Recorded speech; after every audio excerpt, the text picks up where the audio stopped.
I'm here with an update about the Fireproof release schedule. I'm super excited because we're in the middle of 0.16, where we're rearranging the furniture and doing a lot of good preparation for adding capabilities to the database in upcoming releases. One of the biggest things in 0.16 is that we extracted the encrypted block store to its own module.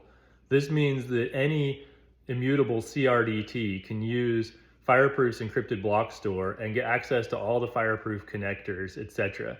You can check out a link to that on our blog or from the main README. While we were in there, we simplified the compactor API so that third parties that are taking advantage of the block store can write their own compaction algorithms. And that should be, just part of allowing that block store to be used by everybody. Also, we've been getting some cool contributions from the community. We have Daniel Sanchez, who did a bunch of build stuff to make, for instance, the pnpm tests run recursively and move the ES build over to TS up, which is more declarative. It's easier, at least for me, to read and see what is going on in there. So I think that's going to be a long-term improvement. And as part of knocking the cobwebs out, he also helped us clean up the type system. So thanks, Dan. That's super great to have you involved.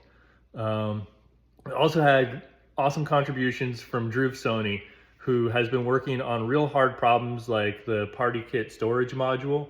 So currently the PartyKit connector uses PartyKit for the metadata and falls back to the S3 storage for the data files.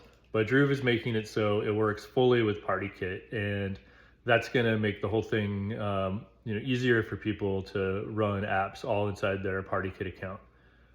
Drew's also been working on enhancing the AWS connector so that the CRDT is fully tracked instead of doing last write wins.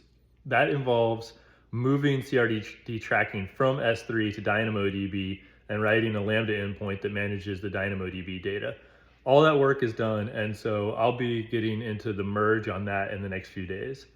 And that brings us to 0.17, which we know is upcoming because there's an update from Alan Shaw to the Pale adapter, or to the Pale CRDT, which is our main storage database data structure.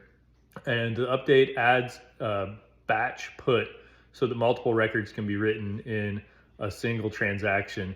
This allows, I think, probably a 3x or maybe more speed up depending on your write workload.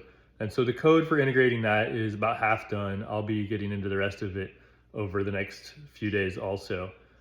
There's a couple other file format enhancements I want to put into 17 also, as long as we're bumping the version because of file format changes. I think I can lean out the diffs that we save and cut the size by almost half. So we'll see how that goes. So that's your update. If you're looking at Fireproof changes, 16 is in flight and is got a little bit of the rearranging the furniture feeling. 17 is going to be a big optimization in terms of speed, and that's going to set us on the path for 18 and the future releases being about locking the API down for 1.0 and stabilizing everything so that you can take it to production. Thanks for using this database early in its lifetime. Cheers, y'all.